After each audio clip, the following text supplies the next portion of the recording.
You've never got balanced hormones, okay? It's not possible that you're sitting there saying everything is perfect. You are forever navigating challenges. You cannot balance your hormones. Your body is working consistently, constantly. We don't appreciate how much our body works to try and balance all of these things out itself. There's never a balance. It's about finding that optimal level or that kind of equilibrium of where we want to sit within our own happiness. This is the Born to be Brilliant podcast, helping you harness the habits and unlock the tools to bring you more meaning, vibrance, and the personal power to help you shine like the diamond you are. Adele Johnston is back on the podcast. Welcome back, Adele. Thank you for having me back. This is like a proper privilege. I love it. I'm just really excited to talk about this because our first episode together, which was ages ago now, we were really honing in on hormones and how they play a role in our success. So as entrepreneurs, that are women, hormone health and everything, which is such a great topic and really prevalent. I'm excited to go like one layer deeper on this today. I've got so many exciting questions. So yeah, should we get stuck in? I would love to. Let's do it. Let's do it. Right. Okay. First thing I want to, and for the audience's sake, Adele and I, we like to roll with it. So this is not like preconceived questions here. She doesn't know what I'm going to ask her. We have no idea. We were just saying beforehand, let's just hit record and let it be organic. Yeah. There is no AI involved in this. No. So if you are listening to this, you are getting genuine women having a conversation about this just with the knowledge we have. Yeah. It is the best way. And also because then what comes up will be what's needed. And I trust that implicitly. So the thing that's been on my mind is, right, you have some amazing content out there, your work that you do, you help other coaches in, whether it's in the business space or in other spaces to learn about and understand more about healthy hormones and supporting women who are potentially going through hormonal changes and how important that is. And I stand by you 100% in that message. It's so important. We both coach and work with other women, and you need to know what they're potentially going through, even if they don't even know or understand that. So really want to unpick that and get under the skin of that, because even through my own experience and journey, you don't always know when it's hormones or when it's entrepreneurship, right? Because entrepreneurship's a wild ride anyway.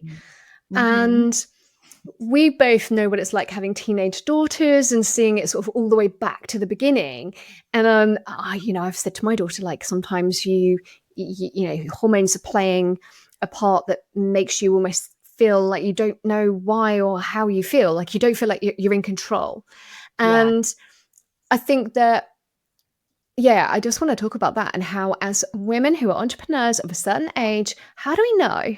How do we know when our hormones are playing a part or when we are just going through entrepreneurial stuff? Yeah. Big question. I know that's a big. Yeah, it can be. I think the main thing right now with all of this is understanding that you're never going to truly understand your hormones. I think there's this, if we strip it right back and we look at the misconception that's out there, you hear a lot of product-based companies and maybe even just service-led companies that will say things like, we can balance your hormones. You take this supplement, it's going to balance your hormones. I've had 3 of them in my inbox today alone. So it happens a lot, right? They're like, will you please endorse this product? Will you please talk about this product to your clients? And I'm like, absolutely not, because you cannot balance your hormones. Your body is working consistently, constantly. We don't appreciate how much our body works to try and balance all of these things out itself. There's never a balance. It's about finding that optimal level or that kind of equilibrium of where we want to sit within our own happiness. Yeah. And everyone's idea of that will be slightly different. Our tolerance levels for just like pain thresholds and stress thresholds are going to be a bit different depending on where we are in life. And like you've said, entrepreneurship, I mean, it's not for the faint-hearted, right? Hell no.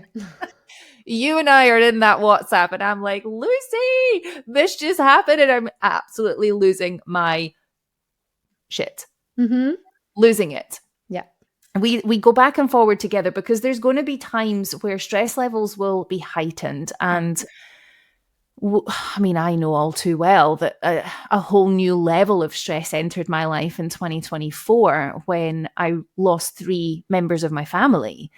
Yeah, both of my grandparents, and really tragically, my dad, very, very unexpectedly, suddenly. It was horrific. I think the whole processing of that brought a whole new level of resilience, but grief.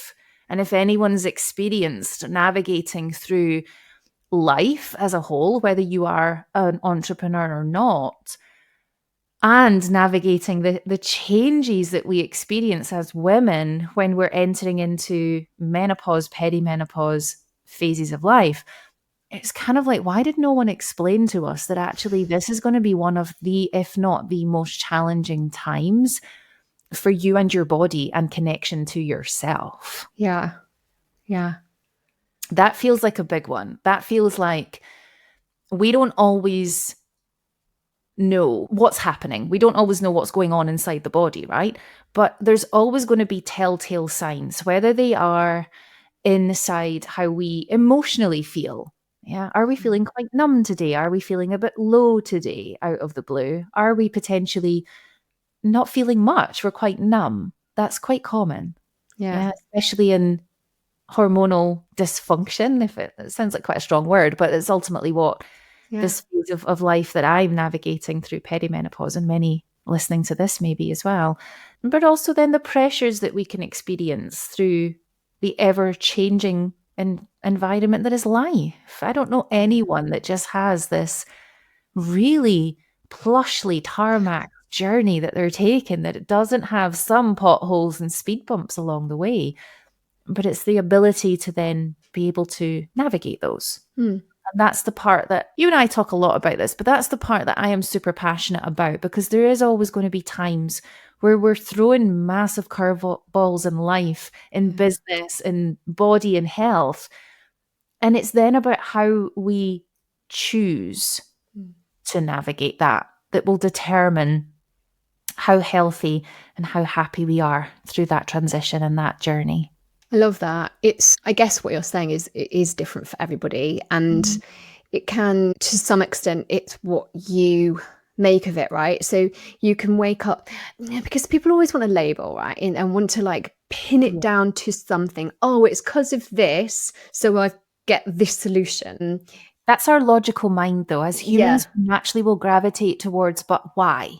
But why is that? Why am I feeling like that? And it's like, I need a logical answer. But actually, when we step back a moment and we think about, we are not just this physical body. We are also, this emotional kind of cell. We are made up of so many different connections. And for those of you that are listening to this that are a bit more spiritual, like I am, it's understanding that sometimes we are out of alignment with ourselves, and that will show in physical. So you may find that you have pain in the hips, pain in the upper or lower spinal areas. This can be where you're carrying some of your grief, some of your trauma. This can be where a lot of the inner work that you will do for you will relieve that more than it will going for a massage. Yeah. But like in that, you'll get people who are out there helping women with hormonal health, and they will go, oh, not sleeping too well. Oh, pain in your hips. Oh, yep, perimenopause here, HRT. And yeah, 100% there's a place for that. But I've had an experience like this, and I would look at a questionnaire and I would be like, ticking like, no, not really, none of these things, and then still told, oh yeah, must be perimenopause here, you need this. And I struggle with that a little bit, because I'm, as you know, a health optimizer. I'm like, I don't wait for something to be broken or wrong. I'm like, what can I do to be my absolute best all the time? And so I've done all the, blood profiling, and I know what's what and all of that stuff. Yeah, okay, great. What can I do? And it concerns me. That's why I'm saying that people will be quick to prescribe without knowing the full picture. And then it does leave people like me, which I'm sure is like a lot of our listeners, confused, because you'll have somebody who may be a professional saying, oh, those are symptoms of perimenopause. These hormone replacement options will help you feel better. But what if actually the sleep problems are more stress related than, I reckon I'm pretty qualified to determine some of those things with sleep, but a lot of people aren't, and they'll put it down to the thing that somebody tells them, and it's tangible because, oh, I'm of that age, it makes sense. Here's a solution, a cream, a thing, put that on, I'll be better. What if it isn't that, and it's stress coupled with grief, like you said, or holding something else in your body, and yeah. I mean, all of these things are logical, right? And this is where, again, we can sit inside the space of what is wrong with me because I feel suboptimal. And that might be that it's because we're tired, or we're feeling a bit low mood, or we're feeling physical symptoms, multiple different things, right? But what we've got to appreciate with this is stress affects the body in so many different ways. And as much as it's not that we need to be in self-judgment or hold shame if we feel that we are burning out. I was having this conversation this week with my business group.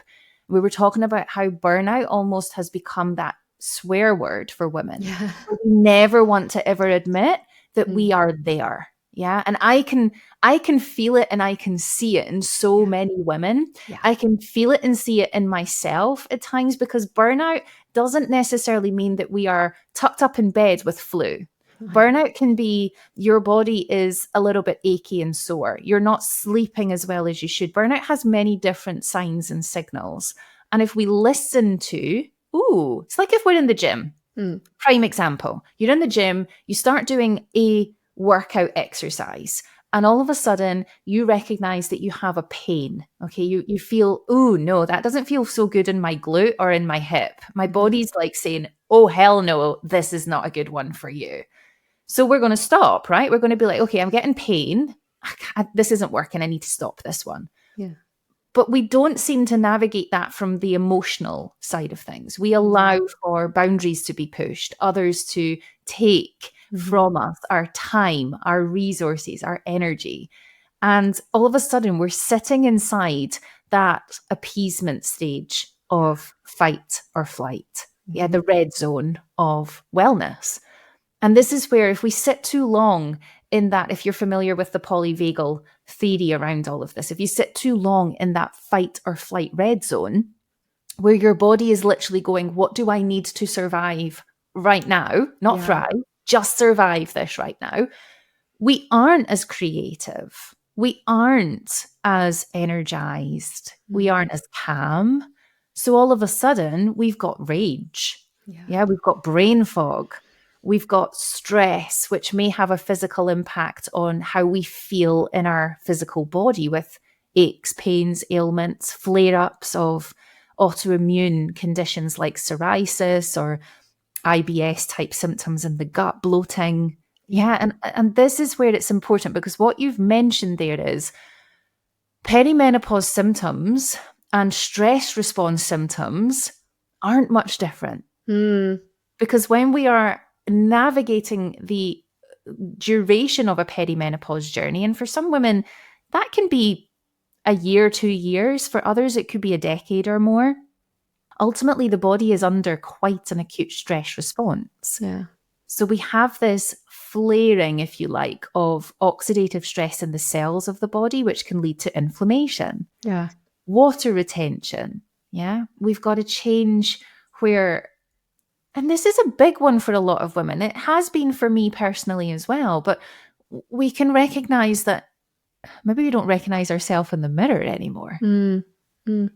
I said this just the other day to one of my friends, that I feel like personally navigating early menopause and navigating grief, I feel like over the last year, I've really cellular levelly, I feel like I've aged like a decade. because of the stress, the Yeah. response. And, you know, it comes back into that whole thing around burnout and stress and not wanting to admit that we're sat there. It's not that we're defeated. Mm. Yeah? We're not ever going to navigate life without some form of stress response, but it's recognizing, ooh, yeah, this is not normal for me, or this doesn't feel good, or I don't feel well. Yeah. That is the trigger point, much like the analogy of training in the gym, where you do an exercise, your body screams no because it's painful. Please don't ignore those signs and signals. So would you say then that if you spot those things, it's perhaps maybe worth exploring the possible causes, and not just jumping to any one thing? Like, it's like when people go, oh yeah, you must be depressed, here, have some antidepressants. It's like, no, you're just under a lot of pressure right now. Like, Yeah. you know, and there could be some very simple lifestyle tweaks that will help you overcome that. Because I know that when I've gone through things, I've looked at sort of possible symptoms and things like that, and I'm like, I don't know if this is totally made up for me, but my theory is I will accept it as a perimenopause symptom when I have nothing else that I can chalk it down to. So like if I'm like, well, yeah, but that's probably, again, it could be both. So I'm not saying it's not, but I, rather than going, well, there's no other explanation and now it can only be that. But I'll go, okay, yeah, sure, this could be partly hormonal, but I don't doubt there's also an element of, and it could be like, you know, in the sense of, could be an element of grief, could be an element of exhaustion. Like, so I think is considering all those factors. I've talked to women about sleep with this, and they're like, oh, I don't sleep well because of the menopause. And I'll go, well, that's probably to do with night sweats and other things. But also sometimes women are not sleeping well at that age because they're suffering with empty nest syndrome, or they're, you know, life is changing, and exactly, they're processing that, or they're feeling stressed and worried about, I don't know, their child that's just started to drive, or and it's so I like the whole holistic 360 view on it. And so with that, and if other people are thinking, yeah, okay, let's look at all the possible reasons why I may be feeling this way, maybe feeling off, and look at the lifestyle things that you can do and tweak and see if there's an improvement. But is there a danger, or when should we consider things that can support our hormone health? Is it, so I guess what I'm saying is, if you're in that position, should you stay away from HRT until there's nothing else? Or, and if you were to use things to help your hormones unnecessarily, it could be bad? Or is it like, there won't be any harm, it can only be good, so it doesn't matter if? Do you know what I mean? Of course, yeah. And I think this is it's a really good topic to discuss, because it can be extremely alarming, all-consuming, when we are faced with, well, could it be? Could it not be? My GP doesn't know. There's no test I can do to find out yes or no. It's kind of one of those things of like, oh, let's just try this and see. So yes, and I think that back to the whole thing on this is that the body in itself is not siloed. So when we come into feeling certain ways, it's not that it's going to just be one. So it's not that it's just going to be, well, you're feeling that way just because of menopause or perimenopause. There are ultimately, it's like a domino effect. So if we think about the transition that we go through as women, okay, the brain is kind of signaling we're entering into that perimenopause stage. For some women, that can happen a lot earlier, like it did with me. And it could be classed as premature ovarian insufficiency, which is not actually menopause. It's where the ovaries stop working as efficiently and as effectively a little bit earlier than what they should. So they're not producing as much of the key sex hormones, estrogen, testosterone. And that starts to have an impact on how we feel. And over time, as this is happening over time, it is putting a bit more stress and strain on the physical and the emotional self. So our psychological health can start to have an impact. And as we start to find the psychology of ourself being impacted, I was speaking on the MSCC Academy call last night about health anxiety. And health anxiety is one of these side effects or symptoms of lowering hormones where we become very irrational with this lump definitely means I've got cancer. This sore head I've got constantly means I have a brain tumor and I'm dying. And it's not that we can joke about it and we can be like, oh my God, that's so irrational and illogical. Oh, it's very real. Very real. And Yeah. when you've experienced health anxiety like that, as soon as I get on a call with any woman and we're running through how, symptoms and how you're feeling, and she'll say, I just have such bad health anxiety. I just want to literally reach through that Zoom call and give her the biggest hug, because I know for me, when I experience it, because it still flares, Same. it's horrific. Yeah. And it's literally that whole irrational mind and everything is wrong with us and we're dying. So when I bring this back in a little bit and we look at the fact that it's not one dimensional. So when we are at any age or stage, hormonal changes can happen for multiple different reasons. Premature ovarian insufficiency doesn't necessarily mean that you are going to become postmenopausal at a younger age. Okay. And for some women, there has been some interventions that have actually either slowed down or I'm not going to use the word reversed because it sounds like it's a problem that's been healed, but it can absolutely improve the ovarian function. And with a lot of that, holistic care plays a huge foundational role. It's not just always about pharmaceuticals, but hormone therapies. Yeah, we're hearing some different names for it now, so I'm going to cover all three. Okay. Hormone replacement therapy is the one we know, HRT. We're hearing menopause hormone therapy. Yeah, that came effective in 24 to 25. So MHT, exactly the same thing. And now we're hearing that those that are kind of spearheading the change for women's health, referring to it as PET, progesterone, estrogen, testosterone. Oh. So I want to just wrap this up into, let's just call it hormone therapy. Okay. Because then we've kind of got this, it is what it says that it does. It's hormone therapy for us in a hormone change. Yeah.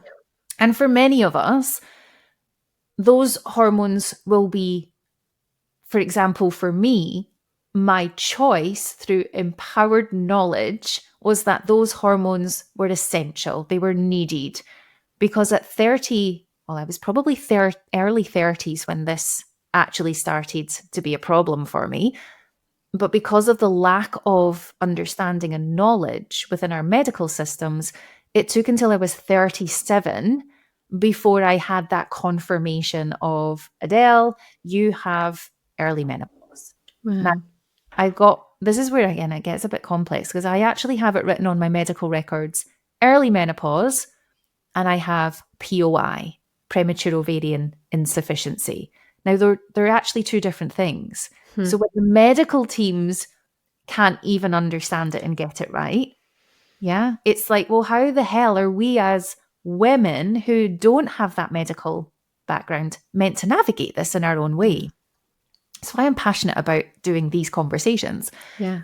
So hormone therapy for me as an individual woman with the knowledge I have was an absolute non-negotiable. It was a no-brainer. I had to start bringing those hormones back because the risk that I was facing was at my early 30s, not having adequate levels of estradiol and adequate levels of testosterone was leaving me more open towards certain risk factors immediately, but also for Adele in her 50s, her 60s, her 70s. And I want her to be equally as badass, really fiery, like spiritually led goddess that's just like, I am here to live. I am not here to survive. Right? It's like, I want to be able to get off the toilet myself. I don't want a home help, with the love and respect for that. I don't want someone to come and have to get me on and off a toilet. I don't want someone to have to come in and dress me. I'm far too stubborn for that. So the whole concept of this was, okay, Adele, you're faced with the fact that you're entering into something that could potentially create massive risk for you as a female for your own health and independence.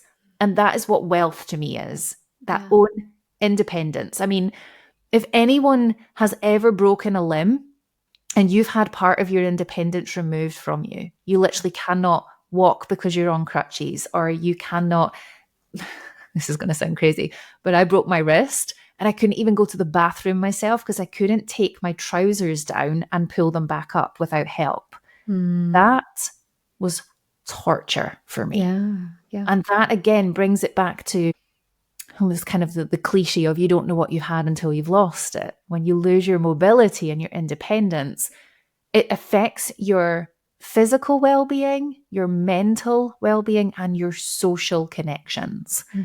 And once we start to impact all of those aspects of life, we are not thriving. We're just surviving in a body and in a life.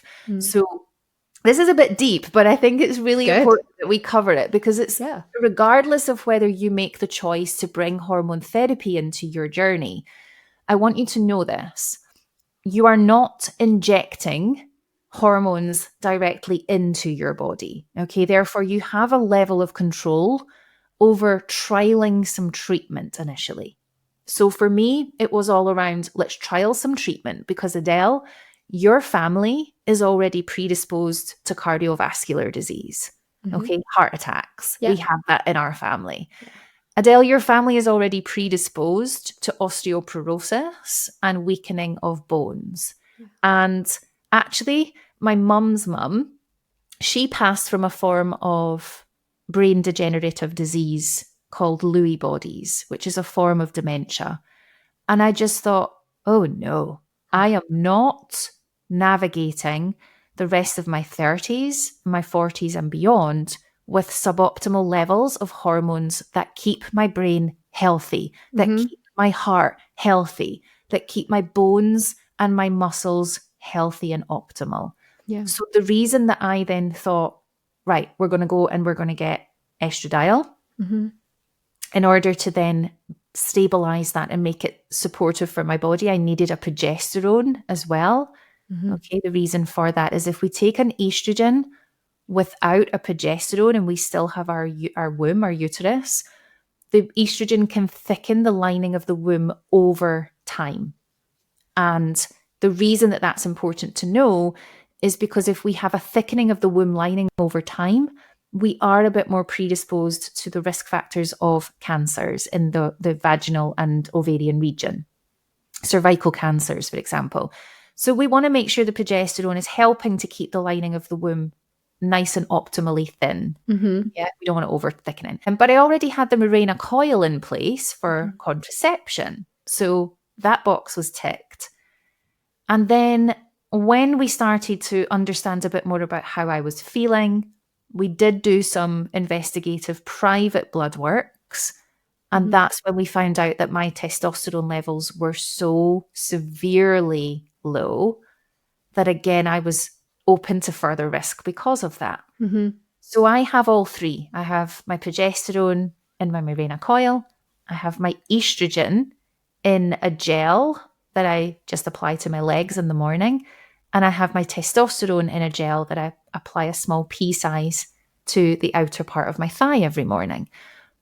Now, the reason I explain this is because I'm not injecting these hormones, which means they're not staying systemically for a long period of time inside my body.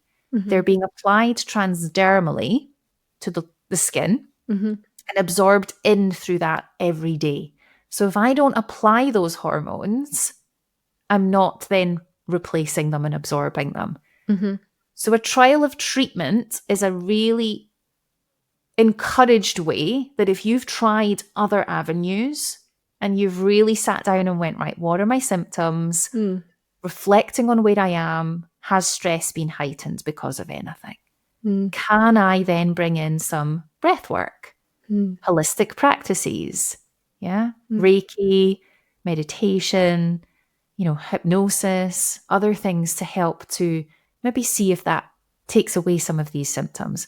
And if at the end of it, like you've said, you're kind of sitting there going, well, I've tried everything and actually nothing's really improved, then again, a trial of treatment for hormones based on the fact that this is probably what your body needs. It's a choice you get to make for your body. Please never feel that you have to do something because society dictates it or because you are pressured or shamed into doing something. I work with many women that opt not to bring hormones into their therapy routes. They opt for more holistic therapies. Yeah. So again, it's about what is right for you based on your own risk factors, genetics, how you're living life. I don't smoke. I'm not in an obese body. And, I'm grateful for those things. I drink alcohol on occasion. Yeah, I love to have a really nice full-bodied glass of red or a nice glass of fizz. Yeah, it doesn't make me an unhealthy human being. No. But I don't drink to excess. So it's again looking at what are the factors and the choices that you're making for you, your health, your body. And hormones are your choice. Bringing them in too soon or unnecessarily, is that problematic or is it harmless? So with this one, I'm going to say that I don't actually know. I don't know whether it would be harmless. I wouldn't say from what we know. So let me cover the kind of the evidence side of this. Okay. And one disclaimer I will make is that I'm not an endocrinologist and I'm not a hormone specialist. That's really important, or medically trained within the endocrine system. Very knowledgeable on it. However, I make that disclaimer. But to answer this question really clearly for the listener, if you do not require those certain hormones inside your body, it is not the same as bringing in supplementations. So I want to look at this through a lens of first, do no harm to the body. So if we start bringing in excessive amounts of hormones that your body doesn't require, you are going to have side effects of that. Your body's going to tell you, no, this is not happening. And the really challenging thing for us as women is, if you have, for example, low levels of estrogen, you're going to have signs and symptoms of that from, head to toe, brain, physical, all, itching, heart palpitations. There's going to be lots of things that will indicate to you that your levels of that hormone are suboptimal.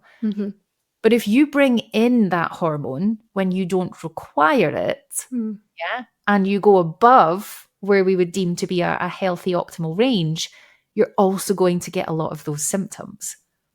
So it's challenging because it's not the only real way of us determining whether you are estrogen dominant in your hormonal profile is if you have very enlarged, swollen, sore breasts. Normally, that's when we can say, okay, you've maybe got higher estrogen levels at this point right now.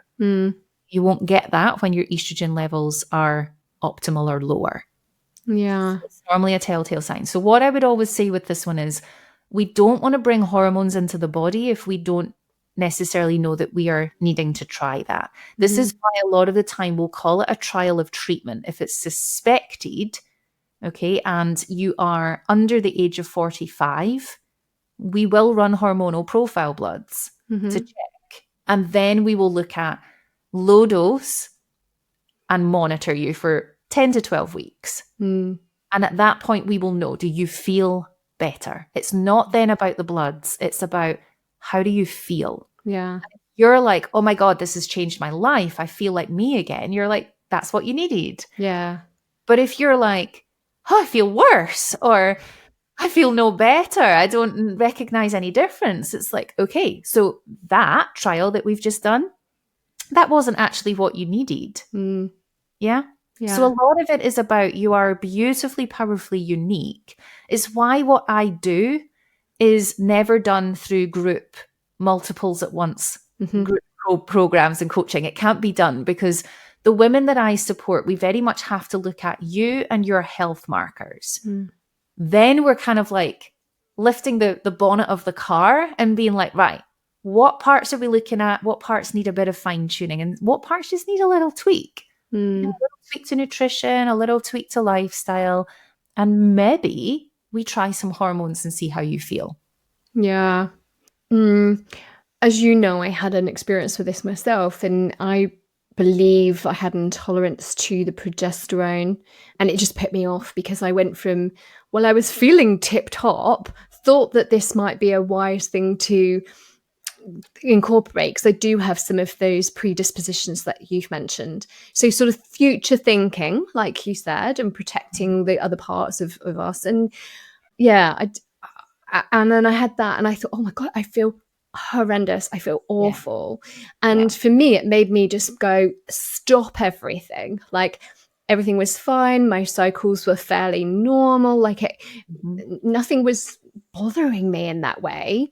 It was more of a mission of optimization. And I was like, I feel worse, stop. And I think if you've had an experience like that, it can put you off. But at the same time, I'm there thinking, well, I know from blood work that there are things that I need to be aware of and want to take care of for, for future health. And me personally, I do take care of all the lifestyle things, and I know full well it's like, keep doing what you're doing because it's working. But yeah, I know that it will come back up again, and it will be okay, we need to try this again. But it's raised these questions, which I think are really valid questions and things for people to consider, because I also don't doubt that there will be people out there that listen to this podcast that are yours and my kind of audience, who are largely entrepreneurial women who, of a similar age, that will go into some office and speak to somebody, or even the doctor, or because they're so varied wherever you are in the country, and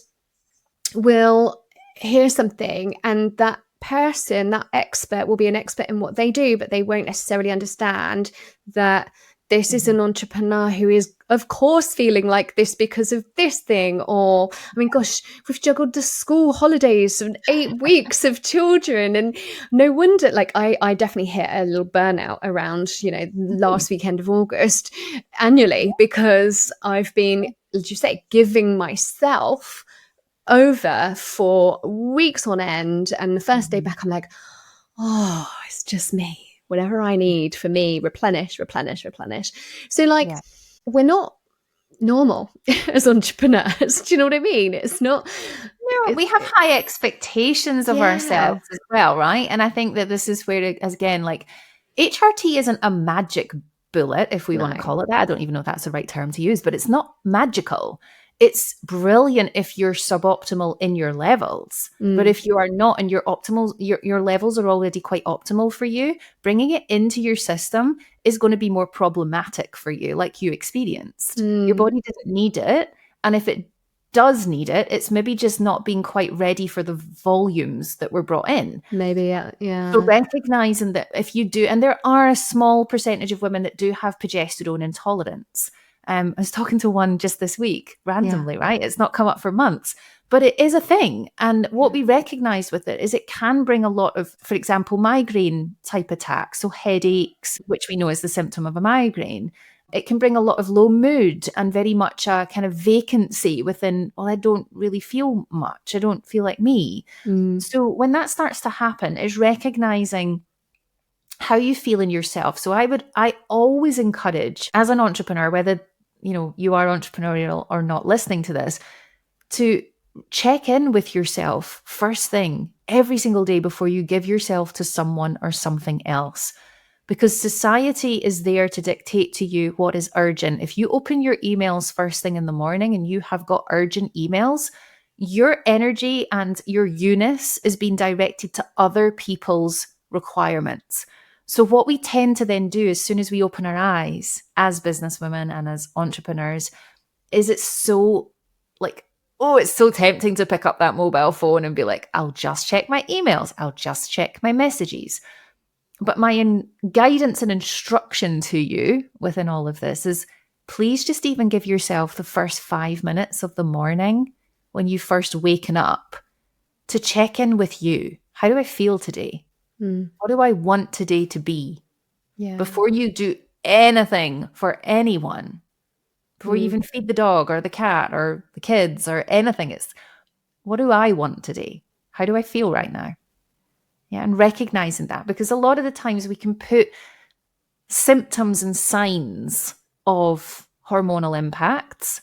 I'm going to widen that, because it could just be that it is related to a stressful time in life. We can put that down to other things without necessarily recognizing, oh, I've had this niggle in the base of my spine for a few weeks. How long have I had that longer? And it comes out so many conversations. Like, we will hear this. The doctor will say to you, and how long has that been going on? Yeah. And I'll say, oh, like a few weeks. And then my husband will be like, Adele, it's been 6 months at least. Yeah. Right. And you're like, oh, really? That long? So these are things where when we check in with ourselves, we can get really clear. If you keep a journal or a diary, another really nice way of being able to do it. I stick little love hearts at the top of my journal page when I'm like feeling good. And I'm like, this is a good, I feel good. I feel healthy. I feel happy. I stick a love heart at the top corner of the page. And if I'm not, I put a little unhappy face. Yeah. And what it does is it helps me see that when I go back and look at all my journal entries, whether it's been Adele, you've got signs that your mood is quite low right now, or it's clear to see that you're not as happy as you have been. So what's changed? Where do you be giving more of you to others and not enough to you? And that is not selfish. No, and it works the other way too, doesn't it? You go, well, I was feeling like so clear and on fire and just full of gratitude and feeling great. Why? Because I took that really nice walk and had some me time, and well, no wonder. But you can start to spot what makes you, what serves you, and what doesn't. What is it that fuels you? That's right. And it's like, what works for you? Do you love the autumn time in the UK? And if you don't, then it's recognizing that maybe, I know this is quite elaborate, but maybe it's that you're not meant to be in the UK during autumn and winter. You come back in for spring and summer. If you're an entrepreneur like I am, I can lift my laptop and work anywhere in the world. And it's recognizing that I'm at my best as a mum, as a wife, as a coach to my clients, as a human being. I am at my absolute best when I have the sun on my skin and my feet in the sand. It is legitimately, it's why we're talking about emigrating. Yeah.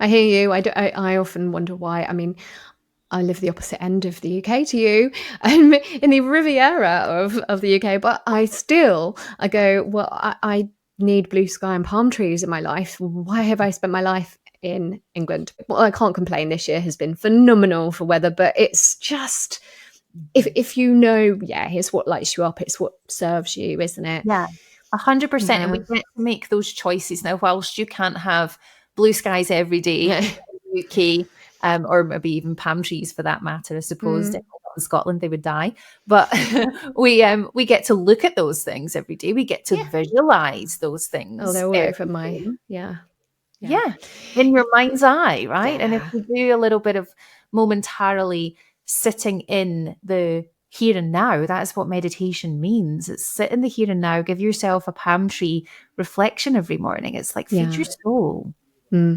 Yeah, you're in charge of that. Only you can make that decision. That's why at the start of this episode I said the choices you make, you will choose to pick up that phone and give yourself to others whilst you're still lying in bed in your pajamas, or you'll choose to give yourself 5 minutes to just be present with you. You make the choice either way. You need to recharge. There's a couple of things that have come to mind that I want to ask you about. One is really just kind of circling this up, in that I was connecting signs and entrepreneurship, so perimenopause and entrepreneurship, and also I think in intimacy. And I think that's another place where we might go, oh, there's, a lack of interest, or, something feels like that. And it can be hormones and it can be on the decline and so on. It can also be, I've just been really stressed out working every hour I'm awake and overdoing it. And so there's no interest because of that. So I think, and time in life and relationships, it's very normal for it to be something that requires a bit more attention. Again, I'm the kind of person, I'm not quick to just go, right, quick, pop a pill to fix that. It's like what's underneath it first, but likewise, yes, sometimes hormones are playing a part in that and can transform it. I know you've talked about that it can be a relationship transformer as well. So 100%. Yeah. I mean, I've seen it in my own. So I've experienced it from walking the path where my marriage was broken and nearly failing to being the strongest it's ever been and the best sex we've ever had. And, Sean and I talk about this quite openly that when I went into early menopause, one of my very first signs and symptoms was vaginal dryness, soreness, and I would bleed a lot during, which was horrific, and after sex because the tissues within the vaginal wall were thinning and they weren't as moistured or lubricated.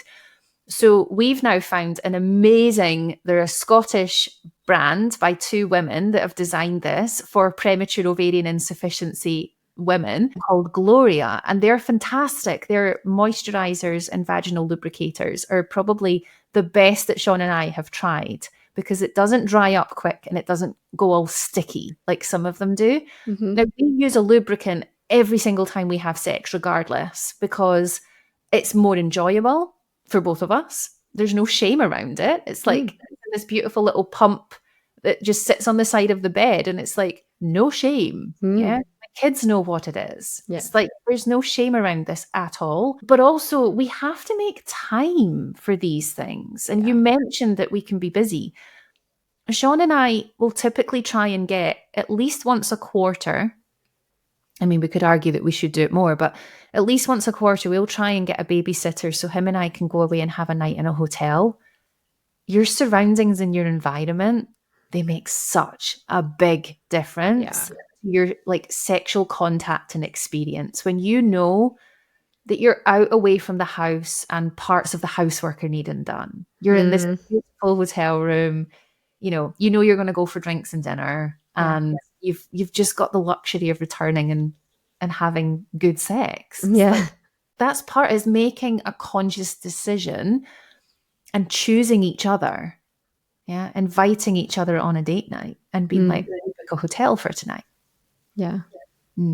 Yeah. And prioritizing it. And I think, there's a whole nother podcast on that. That's a whole nother topic. But I know that I'm sitting in a place of complete like white woman privilege when I say this as well, because again, not everyone can just go book a nice bougie hotel and have like a date night away. But it's about thinking outside the box of when was the last time you sat together and actually, sat across each other from a table and ate dinner together, or made a conscious decision to be like, hey, do you want to go for a walk together? Will we take like a 40-minute walk together and just let the day's natter and chatter come out on that walk? These things can really help. Hold hands as you go. It isn't easy. And I'm not going to say I have like an easy solution to relationship dysfunction and breakdown, but as part of the positive psychology framework, PERMA-V, relationships is a really strong pillar within that.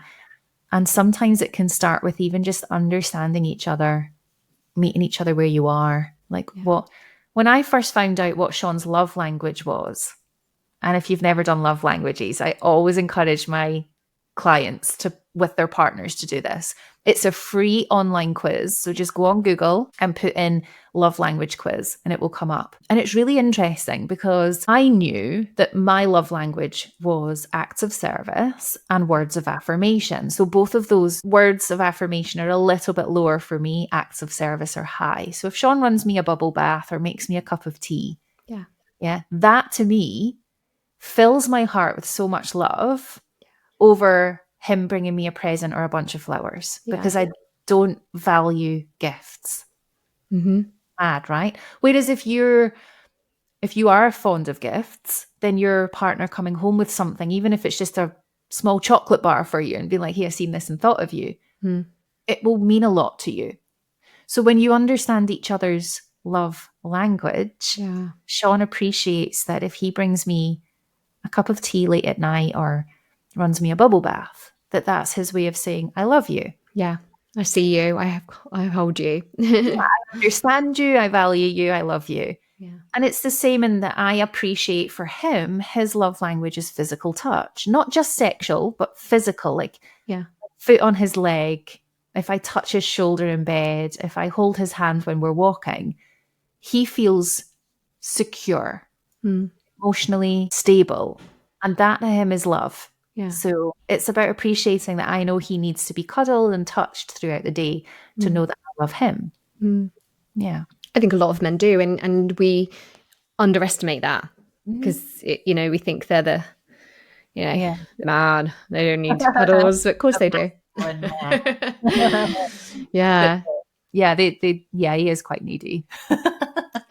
But they, like you say, though, there's so much, there is so much to it, and yes, hormones can become a thing in there, and again, it's just part of that wider, like having that holistic view on all of it and all of the things, and not just jumping to either pin everything on them or completely dismiss them. It's Completely. There's a place, and You've never got balanced hormones, okay? It's not possible that you're sitting there saying everything is perfect. no, You are forever navigating challenges. Your brain is constantly risk assessing every situation. Yeah, you got to get up off a chair. Your brain, you don't know it's doing this, but your brain is risk assessing, like, how far do we push the chair out? How much pressure do we need to put into the buttocks and legs to stand up here right now so we don't fall over?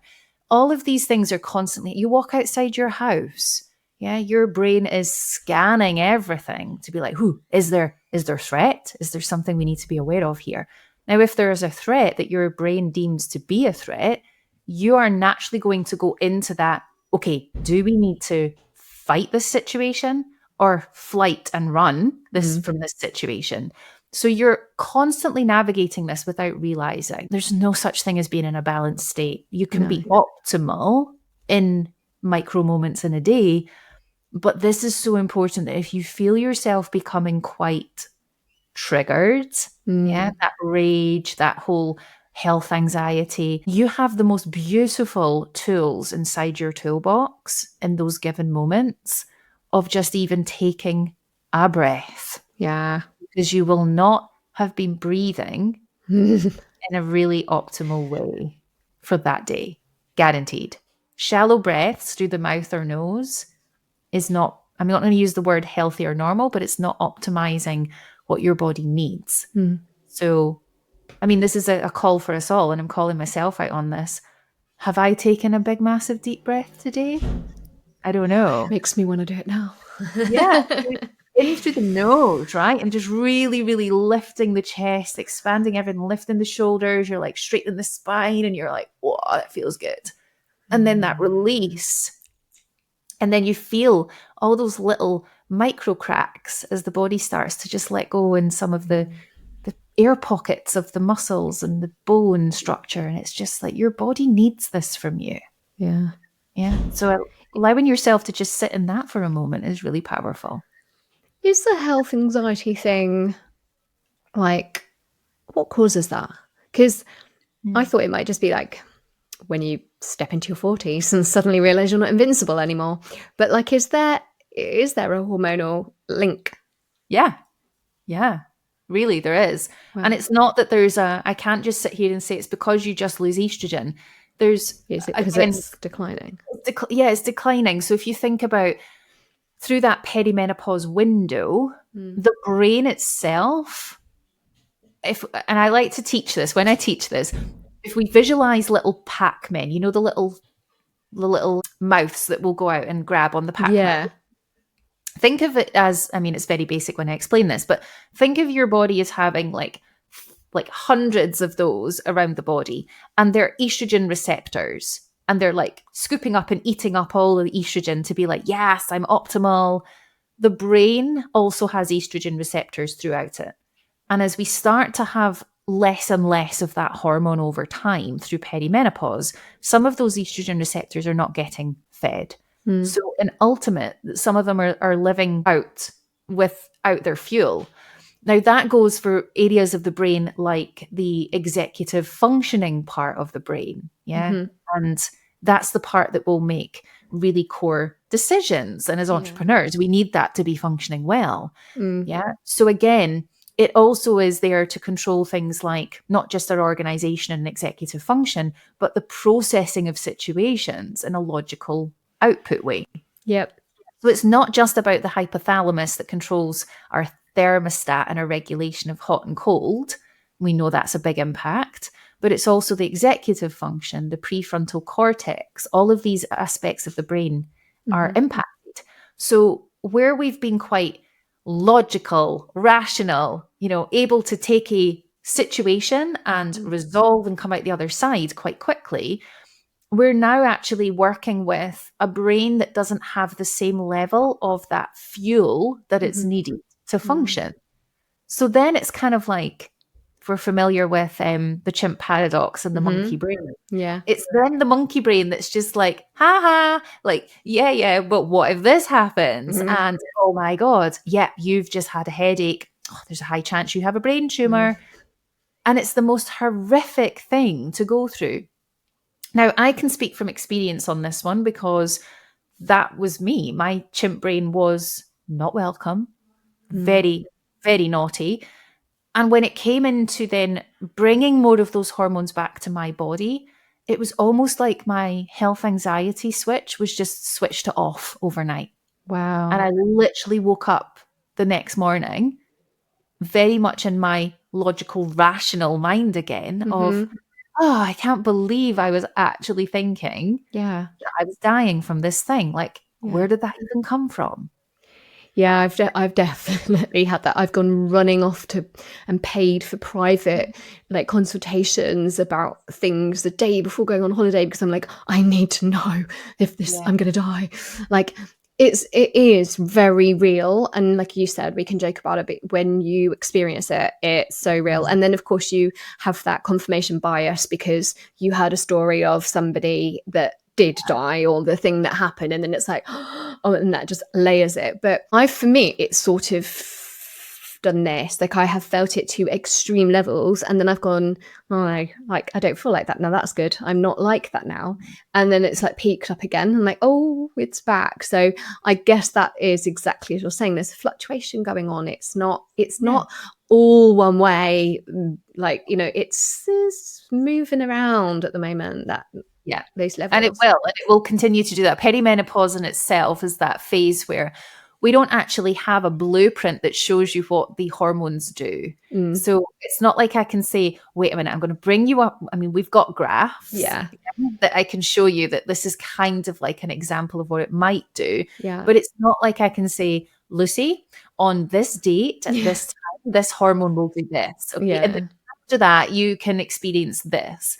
We don't know, because for some women, they will navigate their perimenopause window and not even know they've been in it because their hormones have behaved and gradually declined, that they've not really noticed much. And for others, we could be sitting at really high, like nice high levels of those hormones, and literally within a couple of days feel like we've just launched ourselves off a cliff and we've like whacked the ground and everything is just wrong. It's all off. So there's no given journey that we will go through on this. However, as those hormones start to decline over time, we are faced with symptoms. And some of those symptoms are very much managed through replacing those hormones. So some hormone therapies. And for others, it's going to take a little bit more work if we're not bringing the hormones back into the body. So again, I talk about this and I try to stay as impartial as possible, but I do have my own, very conscious bias because I replace my hormones. So I do have to clear that, because I also have my own bias around that for me personally, they are needed.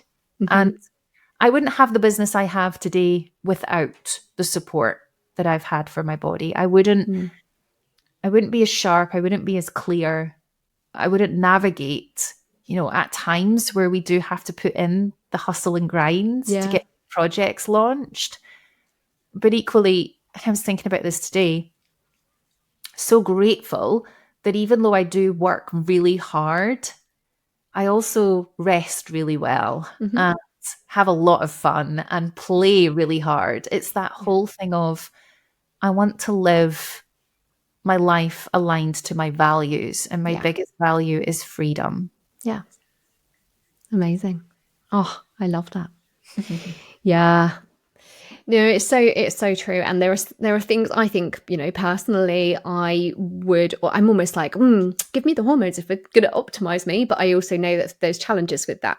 So, Yeah, you might as not need them yet, and that's okay. yeah, But you know that when there comes a time that symptoms are just feeling that little bit yeah, too, like, wow, these symptoms are they're not feeling good. mm, I don't feel good.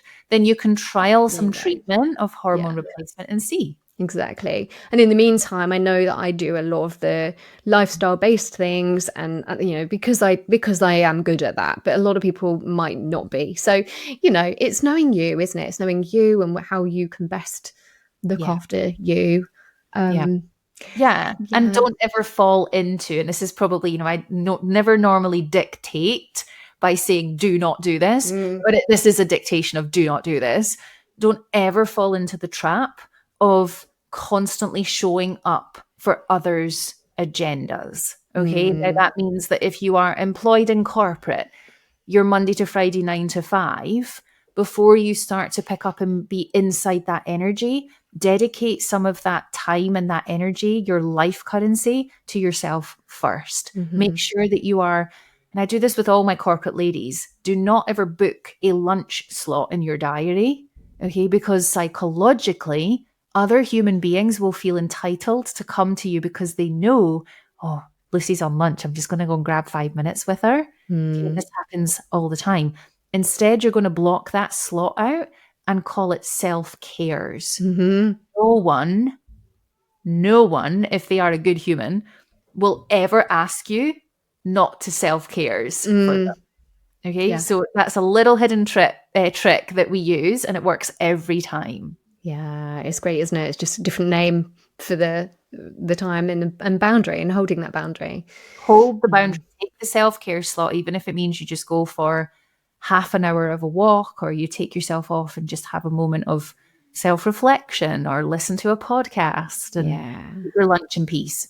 Definitely, definitely.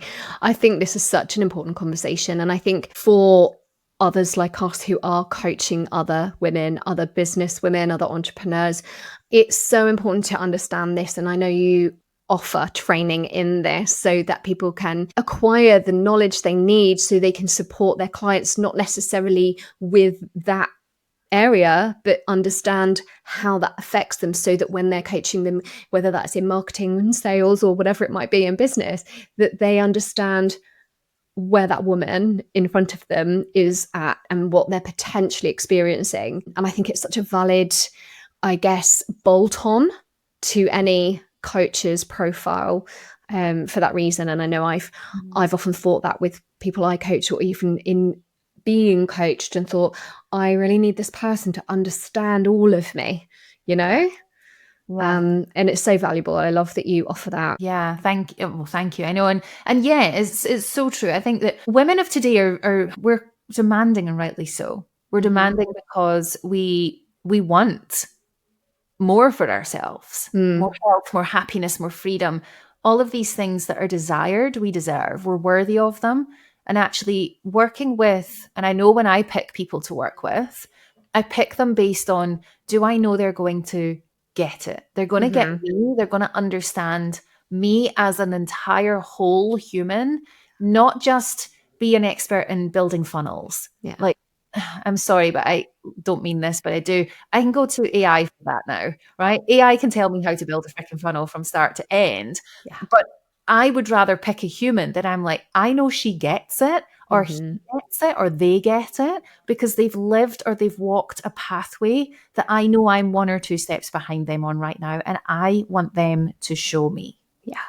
And to get you at that emotional level that AI will never replace. And I think that's the future, isn't it? Anyway, of human Yeah. to human support and coaching.